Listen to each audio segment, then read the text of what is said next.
I will remind you the overall structure of the presentation. First, we have discussed the links between social protection and PFM.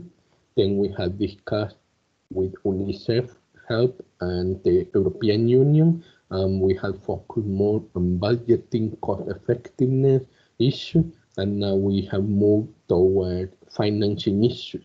So with that in mind, I will share the presentation.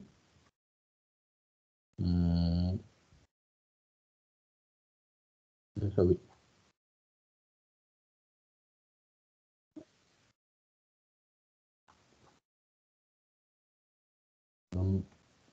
Apologies.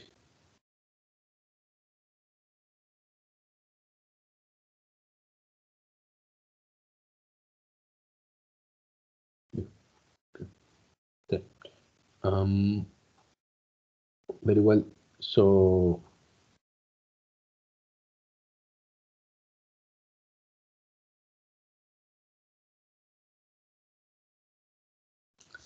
today's topic in session 7 is macroeconomic policies and debt.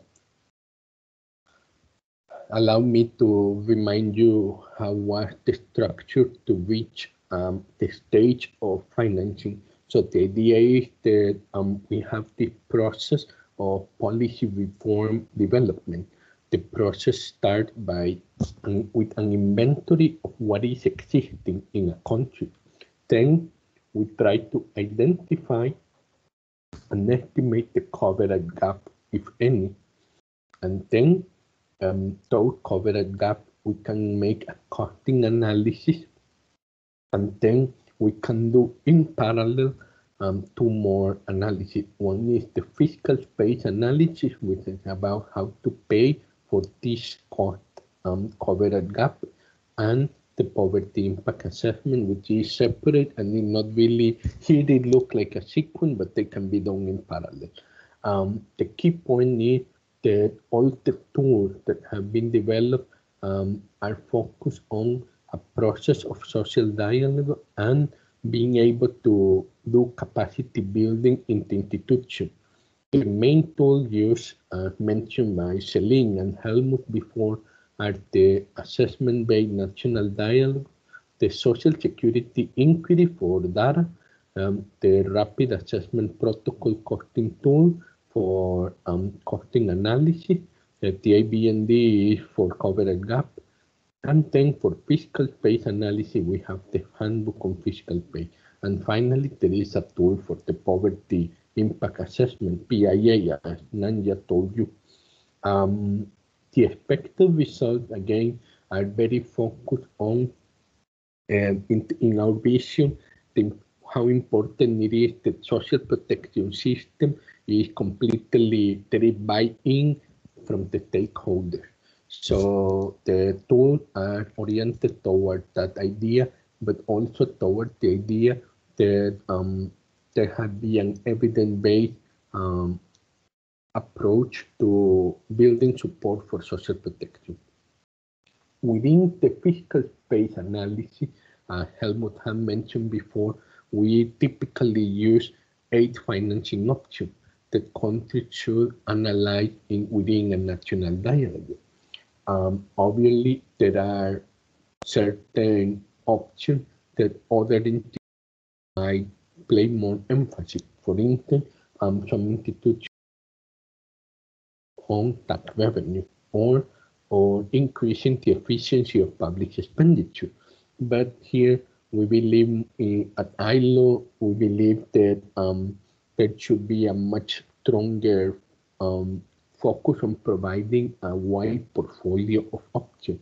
And maybe in the end, the options that are more realistic and that generate more money are the same one others have proposed. But people in a national dialogue deserve to have the full scope, the full spectrum of options. So again, the two major ones are always going to be social security and contributory revenue and tax revenue. Those major ones we will discuss next Monday. There are more innovative ones, such as the elimination of illicit financial flow, as mentioned before, reprioritization of public expenditure, using fiscal and foreign exchange reserve, and allow me to jump to the eighth one, official development assistance and other forms of foreign aid. But I will focus today on debt or debt restructuring and the adoption of a more flexible macroeconomic frame. I have tried to focus on these two because they have a fair amount of innovation, but also because they will create typically a lot of pushback from other institutions that might be very reluctant to engage in any of those two options. Particularly, I'm thinking of ministries of finance, central bank, the International Monetary Fund, and other actors might be uncomfortable with this option. So I think it is important to have a significantly strong evidence-based approach to these tools and to understand in which context we can discuss these two options, because it is not for every country.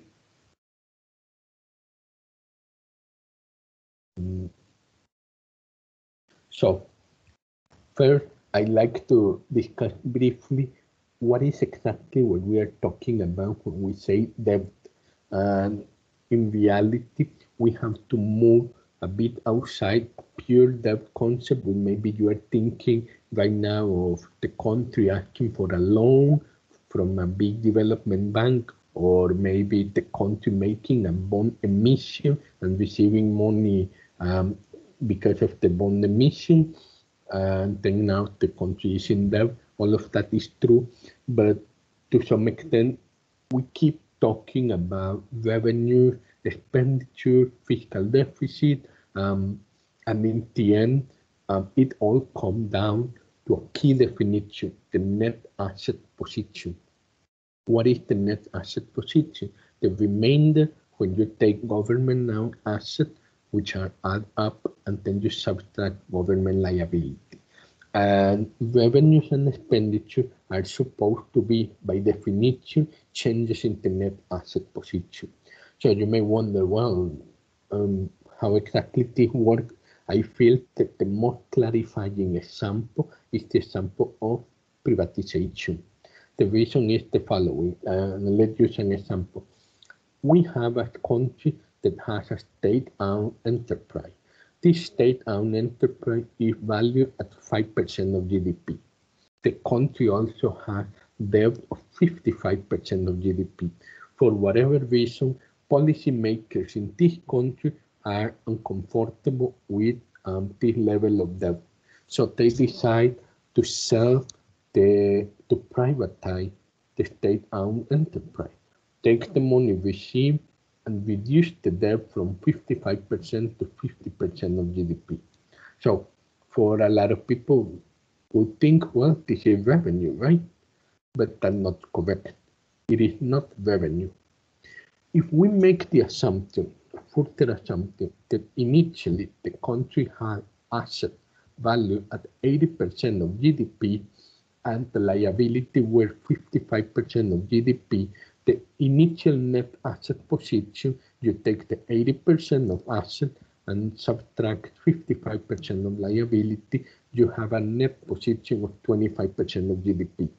And what happens after privatization of the state-owned enterprise? The new asset position will be, well, debt has decreased from 80% to 75%. So far, so good. But also, the overall asset of the state have been reduced from 80 to 75%, and debt have been reduced from 55% to 50%. So the new net asset position is 75 minus 50, 5 less in asset, 5 less in liability, but the end result is the same. The net asset position is exactly the same, 25% of GDP. So in this situation, by definition, there were no revenue or expenditure for that matter. And you might be confused and like, wait a minute, but not revenue. No, you just change an asset that was state-owned enterprise and you converted it into cash, and then you use that cash to reduce liability. And so to make it much easier, this concept of the net asset position make it much easier to think what is a revenue, what is an expenditure, and what exactly is a fiscal deficit.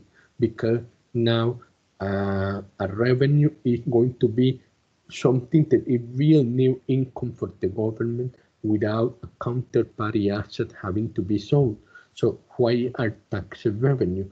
Why are social contribution revenue for the government? Because you are receiving something, and typically the government you are receiving money, and typically the government doesn't have to sell something for that money. So the net asset position is increasing, and expenditure is the same. If a government is buying an asset with the money, then it is not expenditure in the sense that asset may be increasing, even if it's spent cash. But if it is spending in carbon expenditure, then it will be booked through expenditure.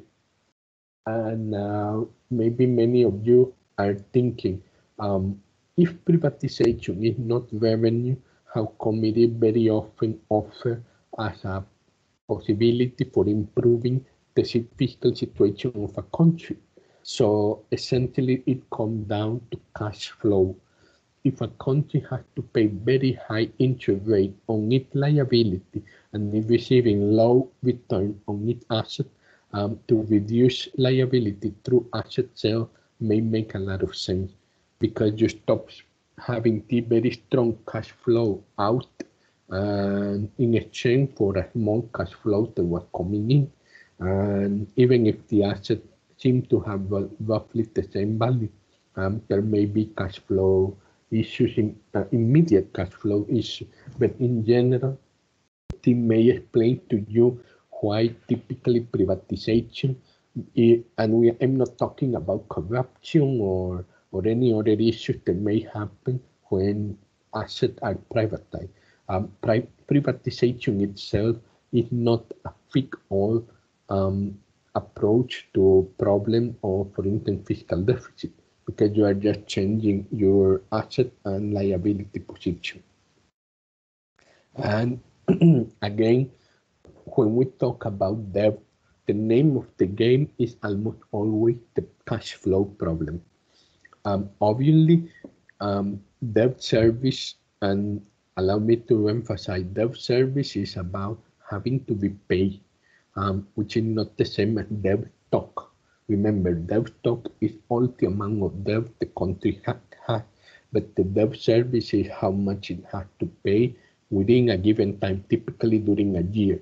So a country may have 50% of GDP, 60% of GDP of debt stock, but in a given year, it may pay, for example, 10% of GDP. So you can see it here, for example, with Albania, to repeat an example Helmut had been working on in his session. So Albania here, you can see it had in some years up to 10% of GDP or a bit of national income as debt service. And if you look carefully at the numbers of Albania, it turned out that of this 10% of debt service, maybe 2% is the interest rate. The other 8% is having to repay at some point the principal. So clearly for country, having to repay the principal over and over in full is extremely difficult. So what is the usual process is to try to have a debt rollover. So fortunately, most lenders, someone who has lent money to a country, and they have lent, and you can imagine this is not a loan like for your house. It is a loan for a huge country. So loan can be 50 million, $100 million or more. Lenders do not want this principal back. They want to be paid interest as often as possible. So because if they receive the principal back, they have to go and find another place where to invest this money. So unless a lender is very worried about the repayment capability of the country, typically lender will want to lend again to the same principal or even more and continue receiving interest payment. So if the country still has credibility that it is going to be able to always pay the interest rate and eventually the principal, typically they just roll over the money. In other words, the moment that a bond emission matures, they simply do another bond emission. And so they don't need to use taxes or other kinds of revenue to pay for the original bond emission. They just make a new bond emission, and with the money received with the new one, they pay the old one. So this works pretty well as long as investors want to continue investing. But of course, if the country loses credibility, and I believe that for most people, credibility loss is very closely linked to interest rate. People think that country get in trouble because of interest rate, but actually a country get in trouble not so much because the interest rate is increasing, but more because the moment the debt matures, it cannot convince investors to roll over the debt. It is forced to pay all the debt. And this is where it gets huge. As I was mentioning in the Albania example, in a given year, Albania may have had debt service of 10% of GDP. Interest rate was maybe 2%, principal 8% of GDP. So it is very clear that for Albania, a debt crisis, a repayment crisis wouldn't have been about the interest rate, 2% of GDP, not that much. It would have been about investors saying, we don't want to roll over the money, please give me my 10% of GDP. And that's where the country gets in trouble. So that's why credibility sounds like a value, like something very abstract, but it turned out to have very real effect when we discuss debt. And again, debt emission can be very large. A single debt emission maturity can be easily 0.5% of GDP. Back in my home country, when I worked for the Ministry of Finance, many bond emissions were up to 3% of GDP. And you can imagine we all got very nervous when maturity was due, because if the investors were calm, and you could roll over the 3% of GDP. But if for whatever reason investors were nervous, getting the cash to repay 3% of GDP is extremely difficult, and especially when you think about yearly cumulative debt service. And so again, ministries of finance always have this concern in the back of their mind. And again, another important issue with this debt service concept is what are the horizons of the debt. So if the debt service is very short term, those rollovers I'm talking about will happen very often. Think of rollovers every 3 months, 6 months, only 1 year. So it becomes very difficult for the government to manage this kind of debt, because then you have very large amount of principal due very frequently. That's why institutional capability has to be built so that a country can lengthen the horizon of debt and try to put debt to 10 years to 15 years, that make it much more manageable. But again, one of the challenge for developing countries is creating enough credibility that investors will be willing to buy a maturity of 10 years or more, instead of requesting a year or half a year.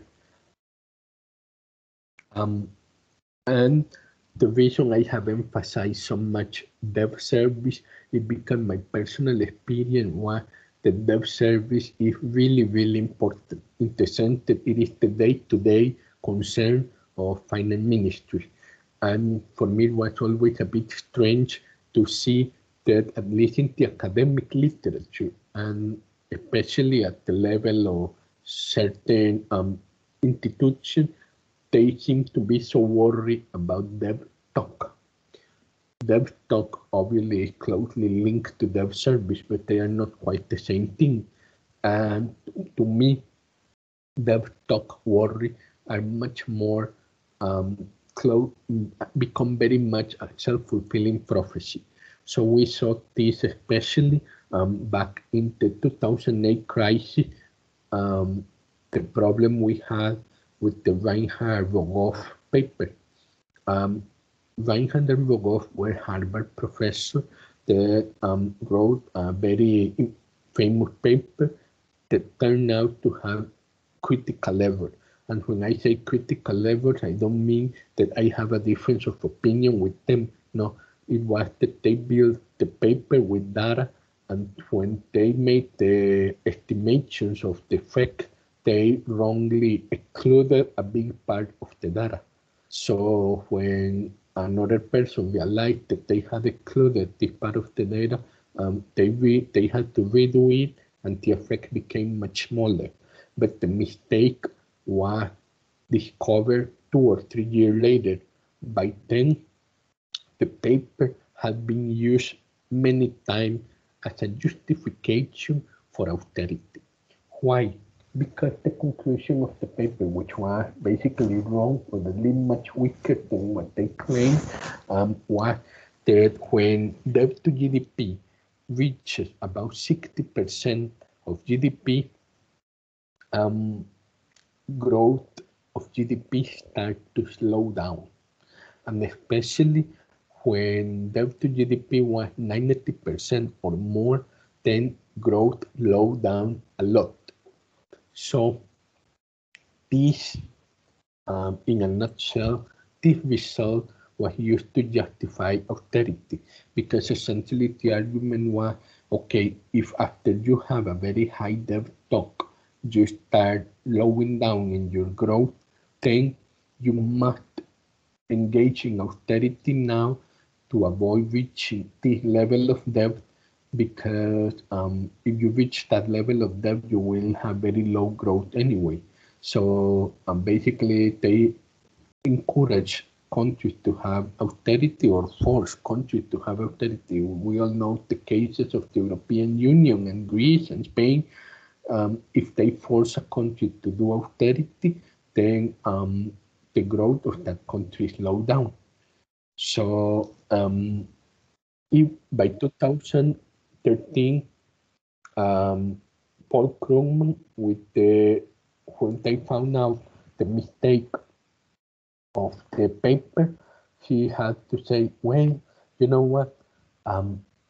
Many economists had always said that the only one paper was not enough to justify austerity. Honestly, but I can add there were more than one paper, but there were well, not that many papers claiming austerity was going to be a good idea.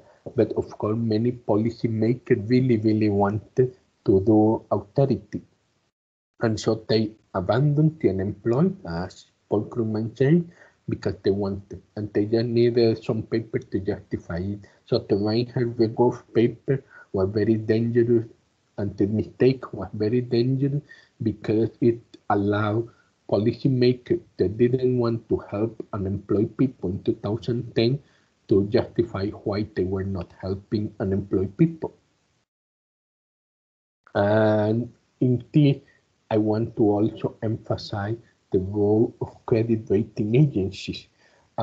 They are critical players in the market because large institutional investors like banks and pension funds that are heavily regulated, they often are, and many regulations say that they are required to use the rating of a credit rating agency when they want to buy debt. So, for example, in the regulations of many pension funds are not allowed to invest below a certain rating. So you have a country that has a rating and pension fund invest in this country.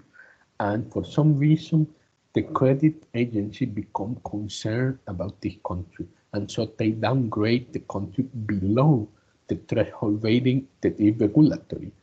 And so the institutional investors stop buying the debt of this country, and the interest rate can increase a lot. For example, they could go from 5.5% to 7%. This is more or less what actually happened. Like a country that is just above investment grade will pay around 5%. A country that has been downgraded to junk level will typically start paying at 7% or more. So these are actually very close to the real number.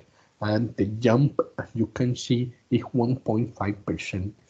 If you are not clear why this is so much, remember that this debt has to be, sorry, this interest rate have to be paid on debt that is usually 50% of GDP or even more. If you start paying an extra 150 basis point on 50% of GDP, then you have to pay 0.75% extra of GDP only in interest rate. So, and this is every single year. So basically you lose fiscal pace of almost 1% of GDP only because your interest rate increase. And this is making the assumption that the debt level is between 50 and 70%. Of course, the debt levels of 100% or more, moving 1 point become incredibly expensive. Having an increase of 1 point in interest rate, the converse is also true. If you go the other way around, if your debt management improves to the extent that you are able to convince investors to lend you at a lower rate, then you can very quickly recover a lot of fiscal space. I want to be fair to credit rating agencies. I believe that they have many biases. They use sometimes rules of thumb that are not completely correct, but they have a very difficult situation in the sense that they can know a lot of what's going on in a country. For me, when I spoke to credit rating agency personnel, they typically knew a lot about the country and how the country works. But what I find nearly impossible to do well is to estimate the likelihood of a default, which is supposed to be the basic skill the credit rating agency have to have. So why is this so difficult? Think of many countries have not defaulted in a very long time, and some countries have never defaulted, like the United States has never fallen into the default.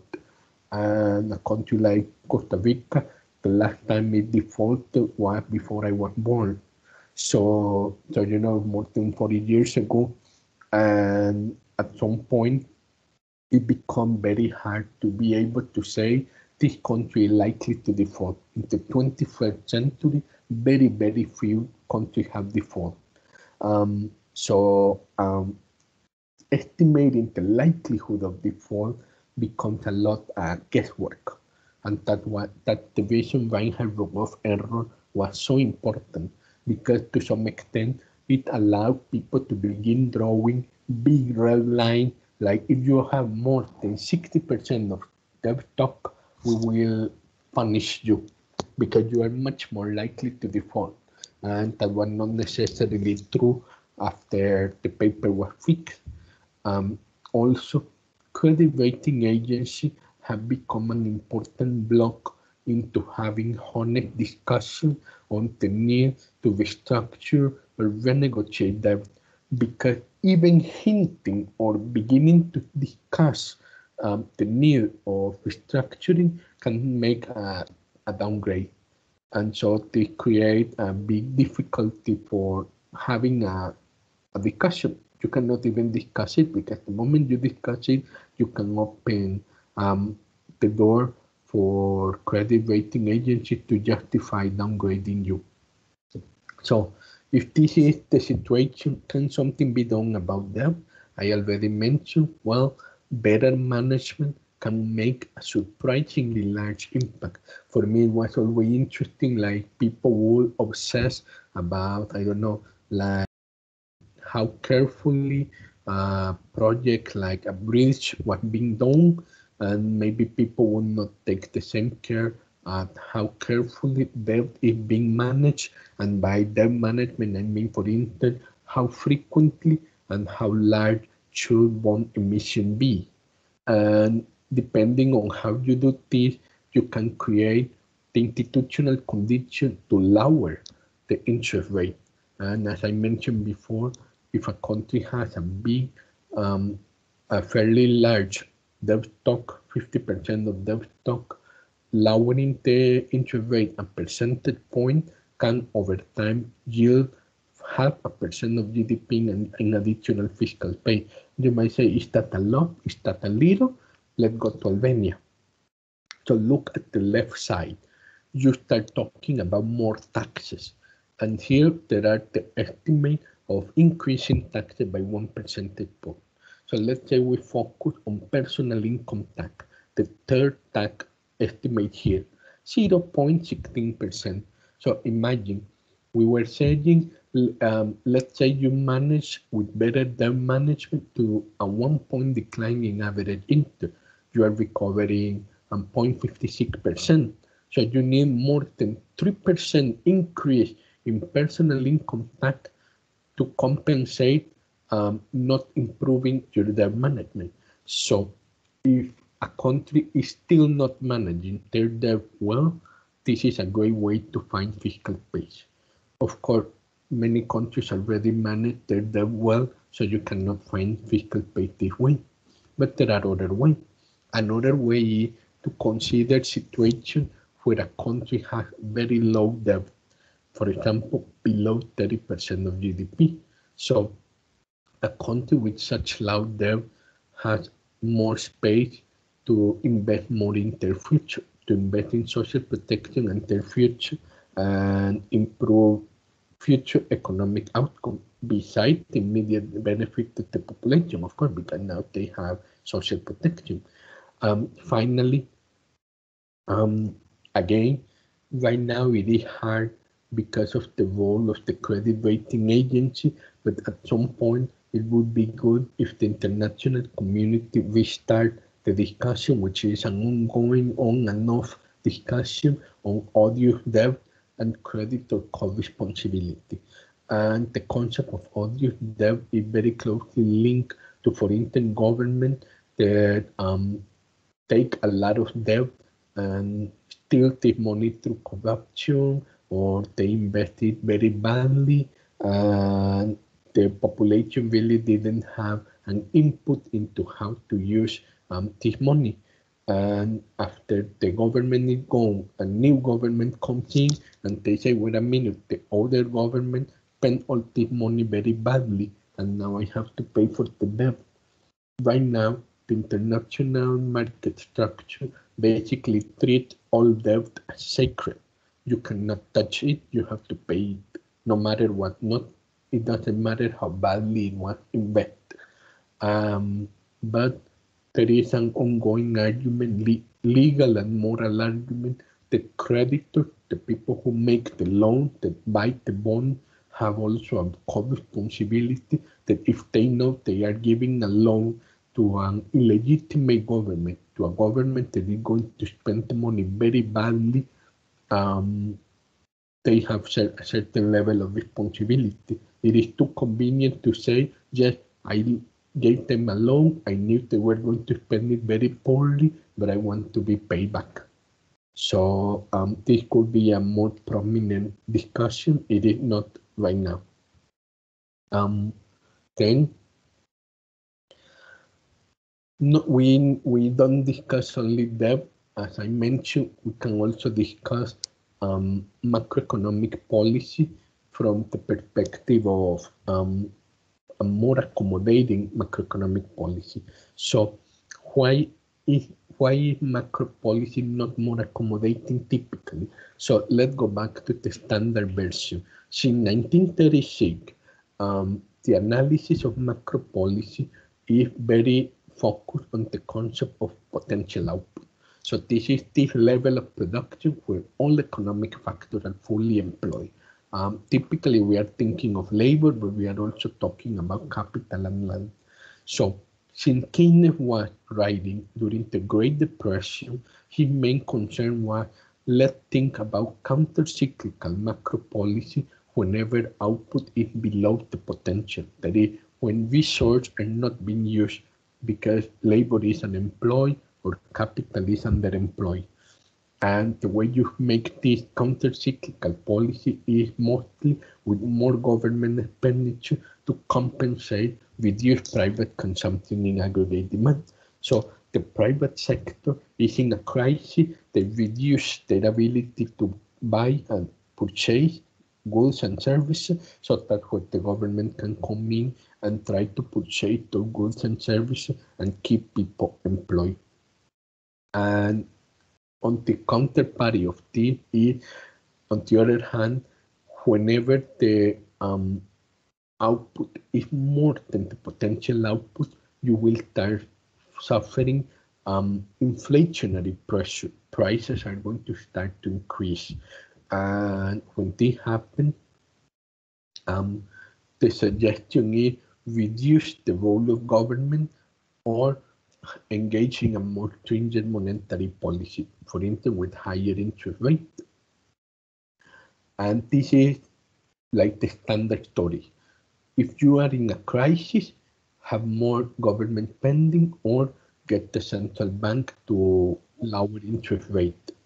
If you are in a very high output situation,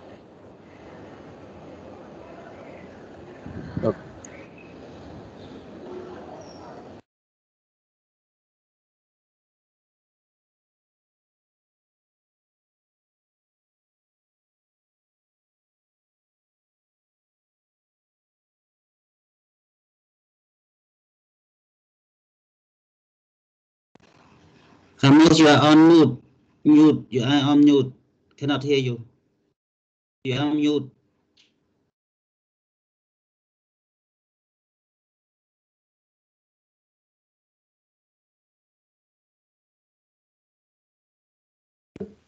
now I'm not mute, sorry. I was trying to fix some noise that was in the background. Apology.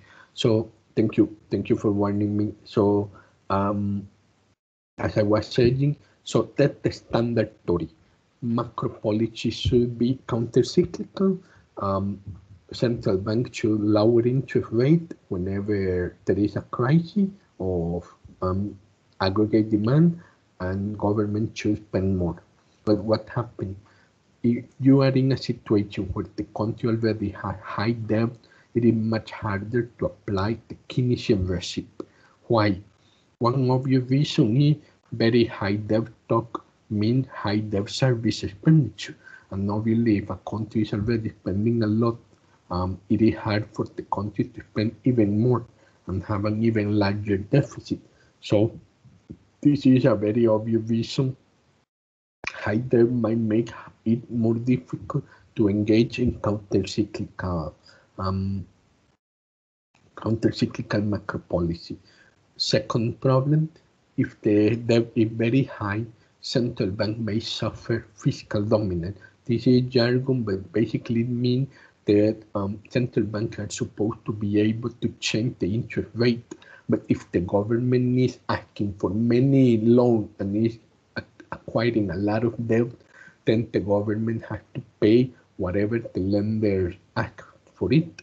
And so the interest rate cannot be any more set by the central bank, but it will be more set by the need of the lender that are providing loans to the government. So, and especially it will be very hard for a central bank to financially repress creditors. And the third reason is, and this is unusual perspective, remember that inflation is not really the problem. The problem is whenever inflation is different from inflation expectation. Monetary policy is going to be neutral for output as long as inflation is the same as inflation expectation. So if the central bank is trying to have 3% inflation and inflation expectation is at 3%, then monetary policy is neutral. But high debt, when a country has very high debt, they will raise the fear that there will be more inflation. So inflation expectation might grow to, for instance, 5%. And now the central bank policy, without any change, they used to be neutral, now they are contractionary. Because whenever inflation expectations are higher than real inflation, you have a contractionary monetary policy. So as you can see, the attempt to provide more stimulus to the economy when there is a crisis is much harder in a high debt context. Furthermore, as we mentioned before, credit rating agencies have the behavior of looking at how a country is managing their debt. The IMF also has a very strong mandate to help countries ensure have sufficient financing to meet net international payment obligations. So that's the mandate of the IMF. And you can see that it is very focused on macroeconomic and financial stability and not focused on growth or on employment. So typically, when we have this sort of discussion with ministries of finance or central bankers, they will often point to, well, if I have a crisis, the IMF is going to come in and make sure that I'm supposed to repay my international payment obligation. And that also means typically that they will be very constrained in the macro policy. What are the typical constraints or rigidities in macroeconomic policy? The first one is in fiscal policy, you very often have a fiscal deficit rule, which may be a law or maybe just norm. But the fiscal deficit rule, for example, let's say the country has a zero fiscal deficit rule. So if you have a crisis, then tax expenditure may go down. So in the Keynesian regime say you should increase government expenditure, but if taxes have gone down, then actually you already have a deficit. And if you have a very strong rule of zero deficit, then the government is actually going to reduce expenditure, which is exactly what you don't want it to do. So this is a rigidity. I'm making a bit of an exaggeration, but this is a rigidity that is actually in the back of the mind of many ministers of finance, that they don't want to exceed a certain level of deficit, maybe not zero, but maybe 1%, 2% of fiscal deficit. And monetary policy has a similar situation. Many central banks have an inflation rule, and the central bank will raise interest rate or make other policy changes as soon as inflation looks as if it will exceed a threshold. And it won't matter if those policies affect output and employment, because many central banks are completely focused on inflation, which obviously is not a bad thing. Prices should be reasonably stable, but they cannot be the beginning and the end of the nature of an institution. And unfortunately for many central banks, they only care about inflation. So what are concrete measures to increase fiscal space through more accommodating macro policy? One is, if the country has a very low overall level of expenditure relative to its neighbor and its development level, you could simply increase the level of expenditure. If fiscal deficits are constrained by legal rules or are very low relative to its historical standard, then the country may just say, you know what, I want to have a higher fiscal deficit. We will see this in more depth soon. And finally, sometimes the central bank of a country will force inflation to be really low, for instance, 1 or 2% per year for a very long time. This is often a sign that monetary policy is contractionary and could be eased to attain higher levels of growth.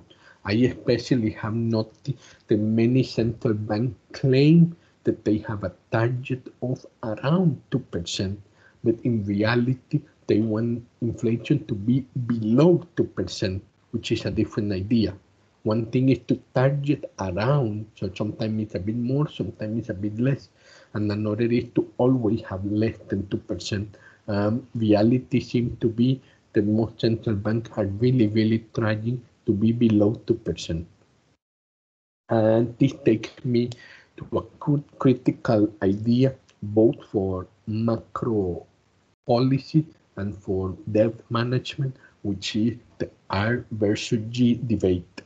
And you will see this debate in many recent work, for instance, the Piketty discussion of how capital work and inequality, but concentrating on our current topic. The nominal interest rate is usually an I, but we want to think of real interest rate because that's what you have to pay with production. And so the real interest rate is R. And GDP growth per year is often denominated by the letter G. So debt to GDP ratio is basically debt divided by GDP. So debt growth at the real interest rate R, and GDP growth at the growth rate G. If GDP is growing faster than debt, then naturally the debt to GDP ratio will decrease, even if debt in absolute value is increasing. So it means that if GDP grows faster than the interest rate, eventually the debt will always disappear. So actually, the Reinhardt-Rogoff argument can be reversed. They basically say high debt causes low growth, but it is equally likely, or maybe even more likely, that low growth is the cause of high debt. And a more accommodating macro policy that encourages higher growth can also reduce the debt to GDP ratio. And finally, there are initiatives such as the debt service suspension initiative, which is good, but it has limits. It is not a debt stock forgiveness initiative, so it doesn't create a long-term reduction. It simply say, look, if you have a lot of official debt, we will let you not pay for it for now, for a time. So if official debt payment have been delayed, the country could concentrate resources in paying private creditors and recovering from COVID shock. But even the World Bank had to acknowledge that the benefit of the SSI were modest. Why? First, because it only applies to official creditors. So some of the countries don't have that much of official creditors. They have mostly private creditors. Then many countries were concerned that applying to participate in this initiative might send a negative signal about the capacity of repaying the debt. So again, remember that credit rating agency will always try to find out if a country is having trouble to repay debt. A country that say, please help me with DSSI, to some extent is, like putting up a sign and saying, look at me, I'm having trouble paying. So many countries obviously were concerned, I don't want to put up a sign that says I'm having trouble paying. So unfortunately, the lesson is that there are no good substitutes to develop credibility and institution building. Unless they find a way to self-finance, with, for instance, domestic resource policymaker will have to convince creditors that the policies and priority will enable repayment. And sometimes creditors and regulators have biases. So we need to be able to advocate that social protection is among the policies and priority that will strengthen a country's ability to pay. And hence, the financial regulations themselves will start working in favor of spending more, investing more in social protection. So thank you very much. That will be the presentation for now. I have a more practical exercise that I have sent in the local morning. It's 9:30 here. So I don't know what you would have received it, but it might be, I hope, somewhere in your inbox. Are there any questions? Let me see if in the chat there is a question. Okay.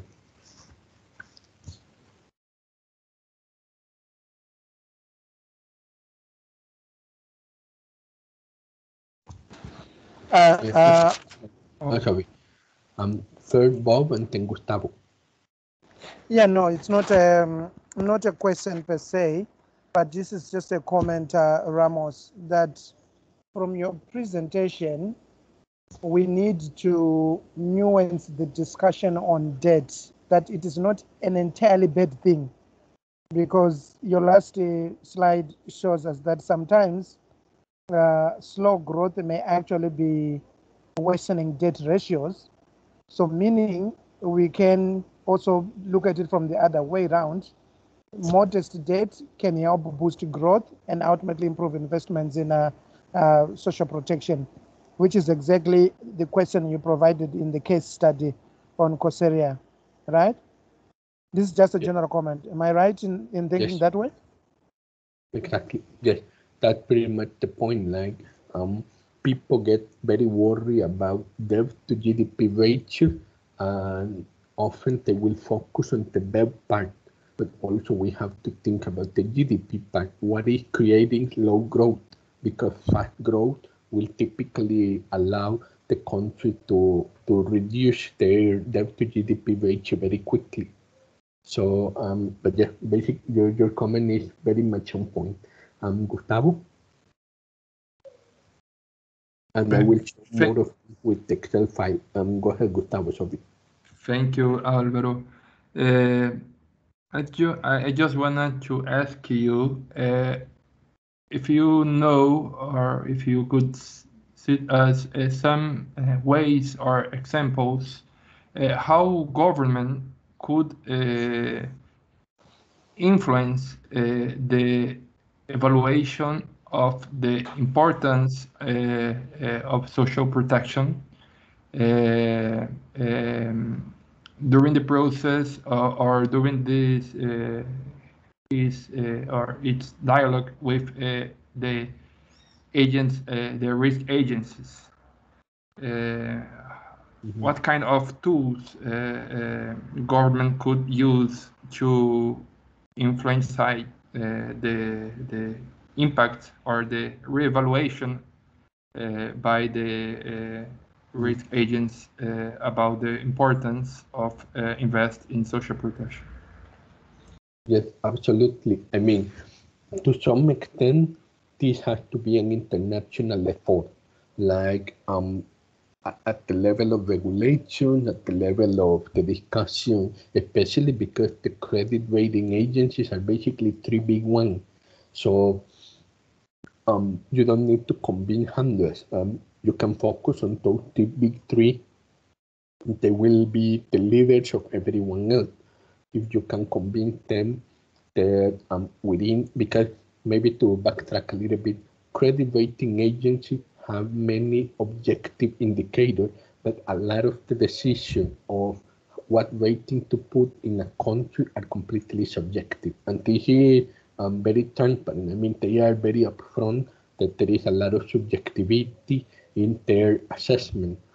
So a very clear exposition by a government of what they are doing and why it is a good idea. What they are doing can go a long way in convincing a credit rating agency that they are making an investment and not a bad expenditure, and that they will be able to repay later. So it is not, I don't know how do I say it, it is not as wide as I would like in the sense of that you cannot change it very much, but it is true that a country that has a clear narrative, that can tell a clear story of the expenditure they are making and why those expenditures will create a better society, a society that is better able to repay in the future, sometimes that can convince credit rating agency and creditor. I saw it in person. I used to work for a finance minister who is he unfortunately had died, but he was very good at telling a story, and he was not lying. I mean, it is not pointing not to lie or to say things that are not true. Actually, the credit rating agency will get very angry at you if you tell them lies, but more like being able to articulate, this is the way we spend and this is the reason we spend. And when they do that, when a minister does that, the creditor, the credit rating agency say, you know what, I like your story, it makes sense, I will give you a bit more flexibility. So you can gain a bit of flexibility in the margin if you are able to convince them. It would be even better if you create a lot of evidence-based advocacy over a long time, and over you show that investing in social protection is not only a human right issue, which of course it is, but also a good economic investment. If you make that argument many times, at some point it will be easier. The countries that invest a lot in third people will have more flexibility in terms of credit rating, but it is a long process. But again, as I say, in the margin, it is always possible to gain a little bit, maybe not a full % of interest rate, but maybe you can get 25 basis points or 50 basis points less. In other words, 0.25% or even 0.5% less in debt payment if you have a very clear story of why your expenditure and why your fiscal deficit is the size it is. So yes, it is possible, but you need a long story, and of course, within a national dialogue, you will have to do it very carefully. And any other question?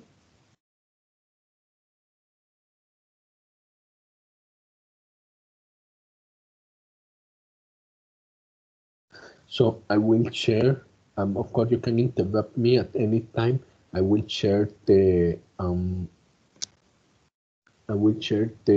Excel file, so to show you roughly how is it used. Let me see. You all have it. I call it the little dev toy model. I call it the little dev toy model because it is an extremely simplified model, but it is a way to show you what you saw. I keep talking about growth of GDP and interest rate, and I don't talk so much about fiscal deficit. And you might think, why is he not so concerned about fiscal deficit? So the first question you should ask yourself is, look at COVID. You saw the wealthy countries like the United States, like Europe, suddenly spend almost 10% more of GDP in a single year, and then the debt doesn't change much. So what's going on? How is that possible? So a lot of what's going on is the fact that the debt behavior is very different from what people tend to think. People tend to think that if you have a big fiscal deficit or a high level of debt, then debt is always going to explode. But that's not quite true. So let me show you with this arrangement here. So you can hear in the little dev toy model, I basically have 4 parameters. One parameter is G, the growth rate of GDP. The second parameter is the real interest rate. The third parameter is the fiscal deficit. And finally, we have a starting debt level of 50. You can see the GDP is 100. So obviously, if initial debt is 50 and GDP is 100, then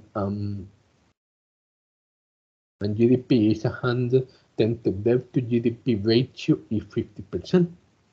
How exactly is GDP growing? How exactly is debt growing?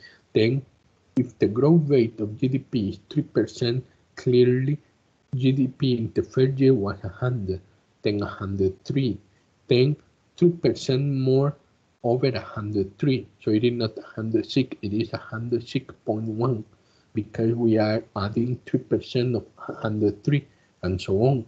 So over time, GDP growing in absolute value faster and faster, even if it is stable in relative value at 3%. Then what's going on with debt? Debt is growing. First, because of the real interest rate. Second, because of the average fiscal deficit. What I wanted to show with this toy model is that whenever the interest rate is larger than the growth rate, it almost doesn't matter what you do, debt is going to grow. You have to make a huge effort to stop debt from growing. So, for instance, let's think of what I mentioned before, 0 fiscal deficit. And the debt still grows non-stop over 20 years. It grows from 50 to 71. And this is a country that has had 0 fiscal deficit for 20 years. What's going on? It is paying a lot in the real interest rate, and growth rate is not that high. So debt is going to continue growing faster than GDP indefinitely.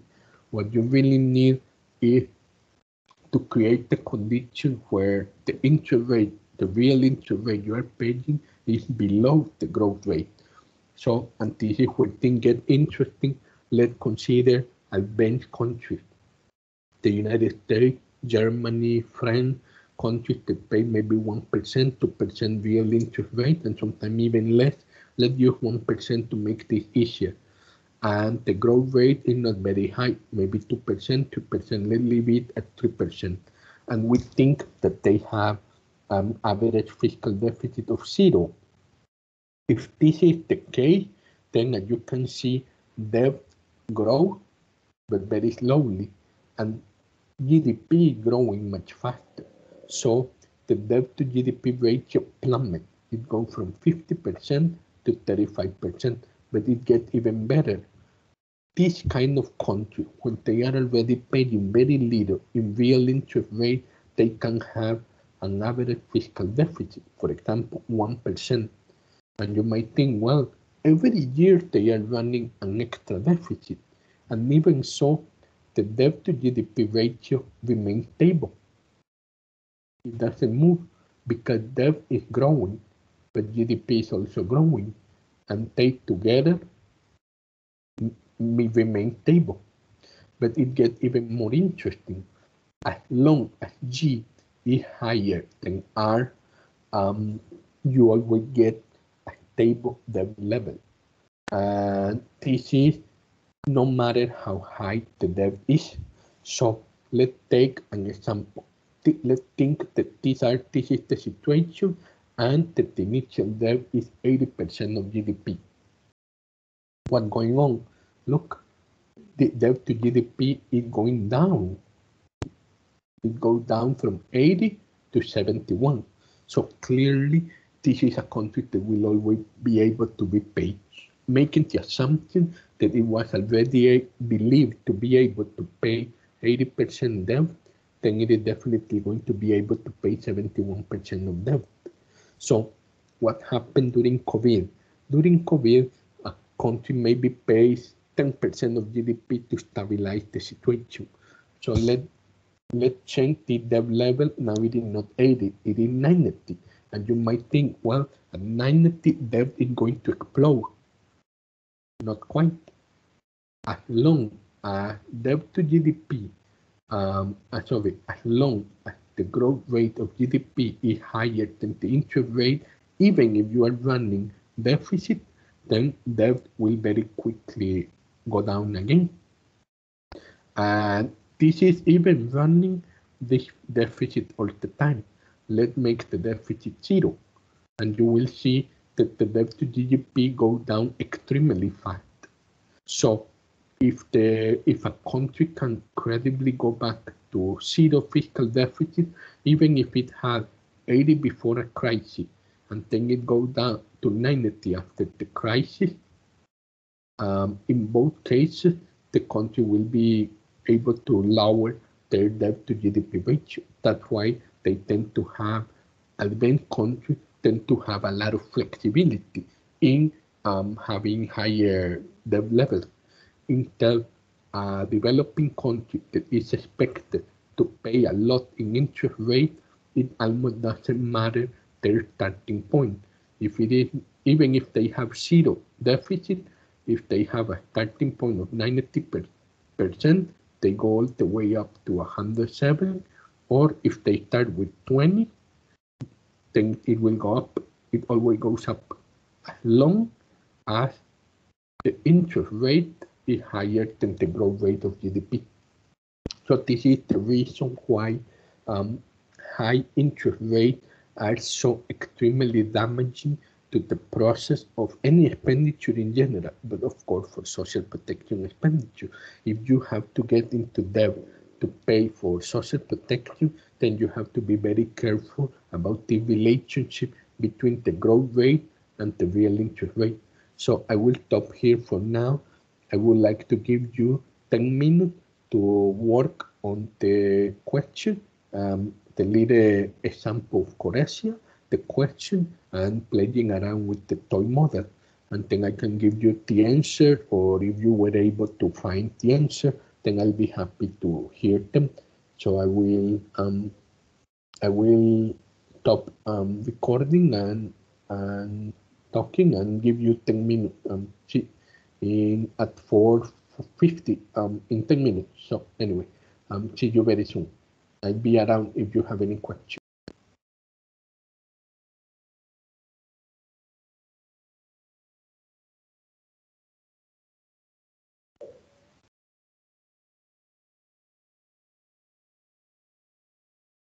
I will also share the Croatia question just in case.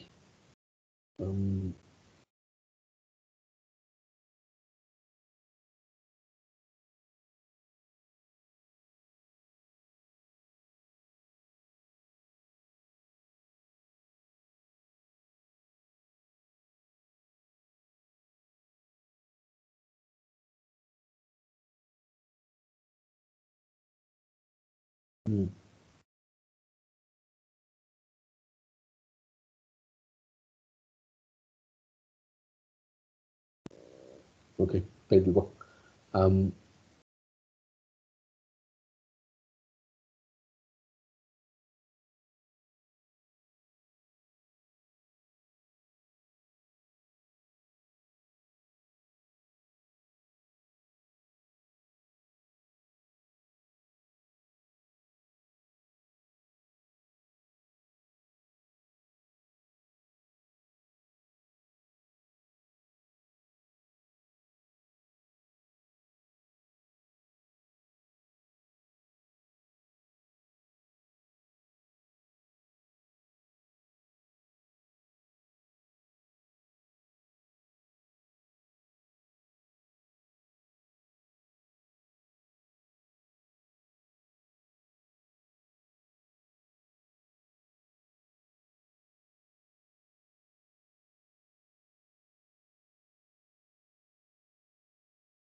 Okay, so I think, okay, thank you. So I think we can discuss quickly. I know 10 minutes is not much to think through the case and play around with the toy model, but we don't have much time, so that I can give you the answer. Anybody want to mention what they think are their answer?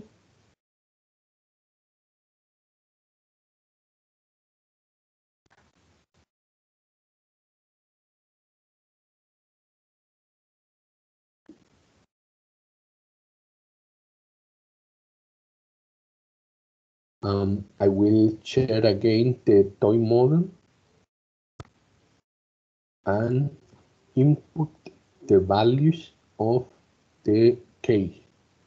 So, sorry.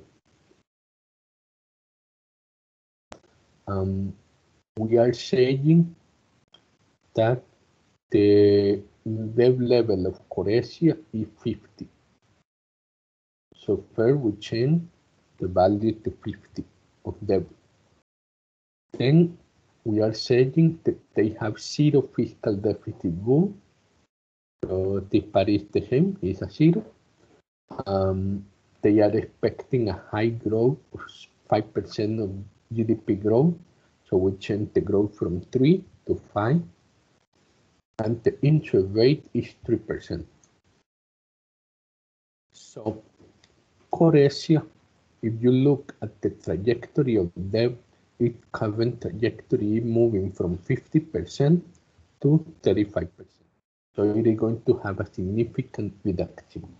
So obviously this is not a bad idea per se, but then the question is, the labor minister wants to encourage spending at least 1% of GDP extra in social protection. So instead of the zero fiscal deficit, now we will have 0.01. And you remember that the fear of the finance minister is that the debt will explode. What we are seeing is not an explosion.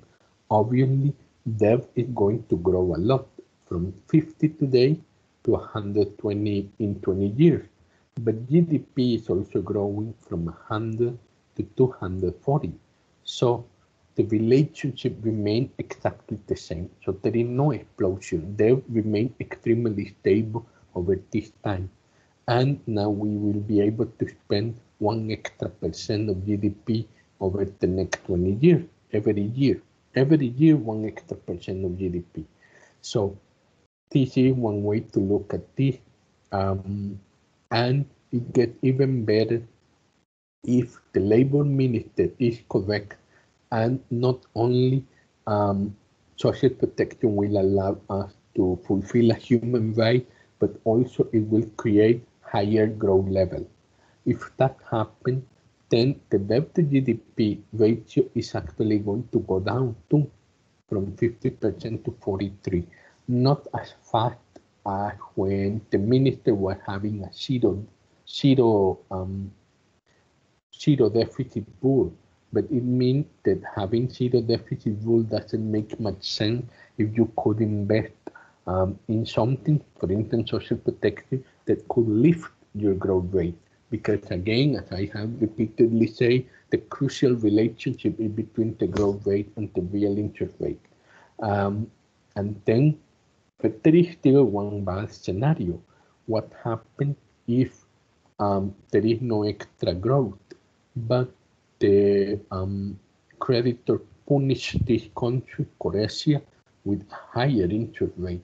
As long as the interest rate remains below the growth rate, then the debt to GDP will not increase so fast. It will increase from 50 to 58, but we are not talking about an uncontrollable explosion. Remember, this is 20 years. So we are talking that, for instance, over the next 7 years or 6 years, it grows from 50 to 52. Very difficult to describe this as an explosion of debt. And in exchange, even though the Croatia was unfairly punished with higher interest rate, now we are spending more on social protection, so there is more fiscal pay. But then let's take a better scenario where the growth rate increases and the country is punished. Well, in this situation, we remain with stable debt over time. So as you can see, there was no scenario in which debt exploded.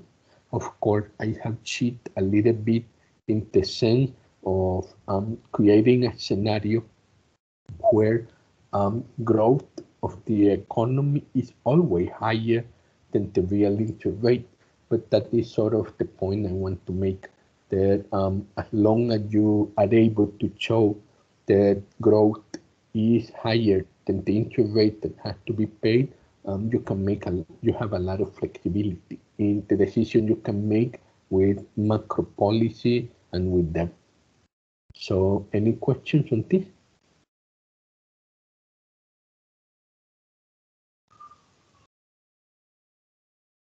Go ahead, Aristides. Hi, Alvaro, a great presentation, and maybe quickly before I jump off for another meeting. So just wanted to know, I've seen the exercise, very interesting with the table, very useful.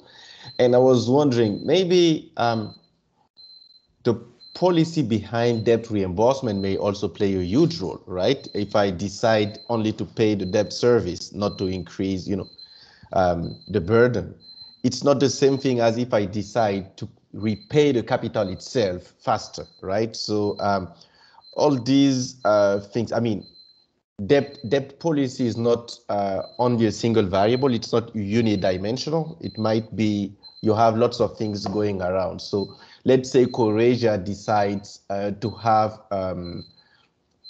like in Canada, they have this generation fund where they put they put some money every year, generating more interest than the debt interest, and then at a certain point in time they reimburse the capital, right? So it reduces the debt ratio, right? Even if the growth rate is higher than the interest rate, that means debt per GDP is decreasing. When you reimburse the capital, it makes a huge difference as well, right? So I think all of these are important when managing debts and looking at how to increase financing and fiscal space for social protection. No, absolutely. I mean, thank you for your comment. Indeed, there are many ways to approach debt management and many ways to improve debt management. My point is mostly like that we need to understand why finance ministers are so worried about that. And that when you show that you understand their concern and that you have way to see the limit of what you can do, because of course here I try to make a very simple scenario, but it could be easy to find a scenario where no, it goes all wrong. So you cannot just, I mean, because obviously again, and we will see this next week, the main way to pay for social protection should be taxes and social contribution, but we are trying to think of other options. My point here is the option exists as long as certain conditions are met. But if you are going to talk to finance minister, and it could be any of the options you mentioned too, you need to understand what's going on and why there could be fiscal pay for this. But thanks for your comment, Aristide. Peichen also wanted to say something. Go ahead.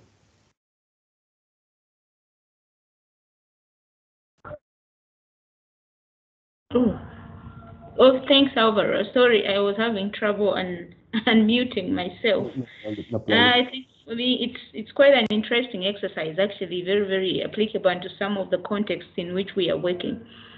As we were, moving with the numbers, playing with them, I was just thinking in terms of the relationship between the allowable interest rate. The principle is that, yes, when the interest rate is higher than, the growth rate of the GDP, usually it has an impact in terms of the pressure on the fiscal space. But I just wanted to know, in the event, because sometimes in these developing countries, you're working in an environment where maybe the government doesn't have much say because of the situation in which they find themselves. And sometimes they might be, maybe for lack of a better word, they might be forced to fall for the punishment or conditions that come from the lending company institutions in terms of the interest rates. Is there an allowed margin of interest above the growth rate the GDP growth rate, that would still, you know, be acceptable, and that would really not have that much impact in terms of the stress and the pressure on blowing the yeah. I don't know if my question is is clear. I think I understand your question. To some extent, yes, but then you need to have a superávit, or otherwise your debt explode very quickly. If you allow me to share again the toy model, I will explain. So here, let's say you start with debt 50, and for some reason the growth rate is very slow, 2%, and the real interest is 4. So as you can see, if you have a fiscal deficit, then the debt to GDP is growing not extremely fast, but it will be very large 20 years from now. And then let's say the country makes the effort to have 0, but then it is still growing. So maybe the question is, how do I avoid this growth? Then the only way is to have a negative.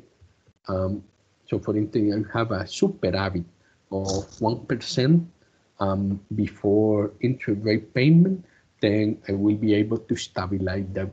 So unfortunately, and this is something you will probably see finance ministry doing, when a country is going to be punished with very high interest rate to the extent that the interest rate is higher than the growth rate of the economy, then the country unfortunately will have to make the extra effort to actually receive more in revenue than what it is paying in expenditure, because it will have to try to control the debt. And hopefully after several years of paying debt, be able to start decreasing the real interest rate, because it has to convince creditor that it is serious about always repaying them. So yeah, this is very unfortunate, but it's the way it works. So that's why I often say that all those debt problems are sort of very self-fulfilling, right?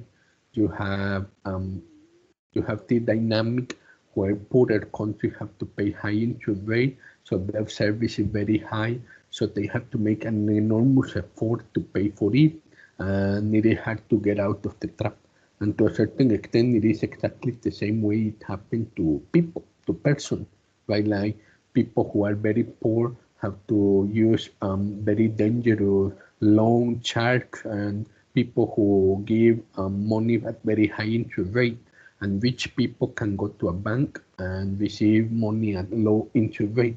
So it is very unfair, but it is the way it works. I don't know if that answered your question. Yes, thanks so much. Actually, very insightful. Thanks, Alvaro.